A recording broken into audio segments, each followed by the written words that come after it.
ദേശീയപാതാ നിർമ്മാണത്തിലെ പാളിച്ചകൾ ഉപ്പളയിലെത്തുന്ന പൊതുജനങ്ങൾക്കുണ്ടാക്കുന്ന ദുരിതത്തിന് ഇനിയും അറുതിയായില്ല. ഓവുചാലിന്റെയും സർവീസ് റോഡിന്റെയും നിർമ്മാണത്തിലെ അപാകതകളാണ് ഇവിടെ വലിയ വെല്ലുവിളി ഉയർത്തുന്നത്. ദിസ് ന്യൂസ് സ്പോൺസർഡ് ബൈ ഗുണമേന്മയോട് കൂടിയ ഉൽപ്പന്നങ്ങൾ മിതമായ നിരക്കിൽ Srikrishna hardwares MG road Kasaragod. ദേശീയപാതാ വികസനത്തിന്റെ ഭാഗമായി ഉപ്പള ഗേറ്റിൽ നിർമ്മിച്ച ഓവുചാലാണ് ജനജീവിതത്തിന് ഇപ്പോൾ ദുരിതമായി മാറിയിട്ടുള്ളത്. ഓവുചാൽ നിർമ്മാണത്തിനായി ഈ ഭാഗത്തെ സർവീസ് റോഡ് അടച്ചിട്ടതും വലിയ പ്രതിസന്ധി സൃഷ്ടിച്ചിരിക്കുകയാണ്. നിലവിൽ തലപ്പാടി ഭാഗത്തു നിന്നും വരുന്ന വാഹനങ്ങൾക്ക് ഉപ്പള ഗേറ്റ് ഭാഗത്തേക്ക് കടക്കാനുള്ള ഏക എക്സിറ്റും അടഞ്ഞ നിലയിലാണ്. അതുകൊണ്ട് തന്നെ ഇതുവഴി പോകുന്ന ടാക്സി വാഹനങ്ങളും ബസ്സുകളും സ്കൂൾ വാഹനങ്ങളും സർവീസ് നിർത്തിയിട്ടുമുണ്ട്. ഇത് വിദ്യാഭ്യാസത്തിനായി പുറത്തു പോകുന്ന വിദ്യാർത്ഥികളെയും രോഗികളെയും സ്ഥിരമായി ഇതുവഴി യാത്ര ചെയ്യുന്നവരെയുമാണ് വലിയ രീതിയിൽ ബാധിച്ചത്. കിലോമീറ്ററുകൾ താണ്ടിയാണ് ഇവർക്ക് ഇപ്പോൾ വാഹനം കിട്ടുന്നത്. അധികൃതരിൽ നിന്നും നിരന്തരം അവഗണന മാത്രം ലഭ്യമായ ഉപ്പള ഗേറ്റ് പ്രദേശമാണിത്.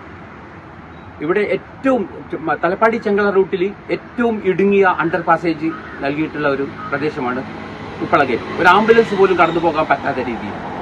അതിന് പോലും കാസർഗോഡിൽ നിന്ന് വരുന്നവർക്ക് എക്സിറ്റ് പോലും നൽകിയിട്ടില്ല. ഉപ്പളയിൽ ഇറങ്ങിയിട്ട് വേണം ആ എക്സിറ്റ് എത്താൻ. തലപ്പാടിയിൽ നിന്ന് വരുന്നവർക്കുള്ള ഏക എക്സിറ്റാണ് ഇപ്പോൾ മാസങ്ങളായിട്ട് അടഞ്ഞു കിടക്കുന്നത്.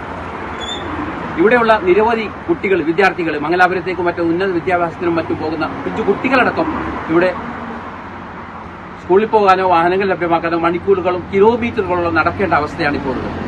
എന്തുകൊണ്ടാണ് അധികൃതരുടെ ഭാഗത്തുനിന്ന് ഈ പ്രദേശത്തേക്ക് മാത്രം ഇത്രമാത്രം അവഗണന എന്ന് മനസ്സിലാക്കാത്ത ഒരു ഇതാണ്. അധികൃതരാരും ഇതിനെ കുറിച്ച് അറിഞ്ഞ പാവം പോലും നടിക്കുന്നില്ല. ആയിരക്കണക്കിന് വീടുകളും നിരവധി ആരാധനാലയങ്ങളുമുള്ള പ്രദേശത്തോടാണ് അധികൃതരുടെ ഈ അനാസ്ഥ. തലപ്പാടി മുതൽ ചെങ്കള വരെയുള്ള ദേശീയപാതയിൽ ഏറ്റവും ചെറിയ അണ്ടർ പാസേജ് ഇവിടെയാണുള്ളത്.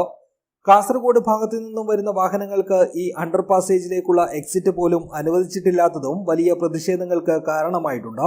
ഇത് ഇവിടെ അടഞ്ഞിട്ട് 2 മാസത്തിന്റെ അടുത്തായി. ഇതിനെ പോകാനൊക്കെ ഭയങ്കര ബുദ്ധിമുട്ടാണ്. ഒന്ന് അങ്ങോട്ട് ഇങ്ങോട്ട് പോകണമെങ്കിൽ ഒരുപാട് ബുദ്ധിമുട്ടുണ്ട്.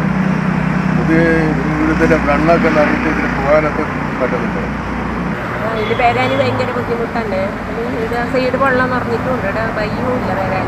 നടന്നിട്ട് വരുമ്പോൾ പേടിയാണ്. വീട് ഭയങ്കര ഇവിടെ കുണ്ടായിട്ട് ഇവിടെ വെള്ളമുണ്ട്. ബുദ്ധിമുട്ടാണ് ഇതിന് വരാൻ. സർവീസ് റോഡ് അടച്ചത് കാരണം ആകെയുണ്ടായിരുന്ന എക്സിറ്റും ഇല്ലാതായതോടെ ബസ്സുകൾക്ക് ബസ് സ്റ്റാൻഡിൽ കയറാൻ പറ്റാതായിട്ടും മാസങ്ങളായി. അധികാരികൾ പൂർണ്ണമായും അവഗണിക്കുന്ന ഈ പ്രദേശത്തിന്റെ പ്രശ്നങ്ങൾക്ക് ശാശ്വത പരിഹാരം കാണാനായി ജനകീയ സമിതി രൂപീകരിച്ച് പ്രതിഷേധ മുഖത്തിറങ്ങാനുള്ള ഒരുക്കത്തിലാണിവർ. News bureau, Uppala.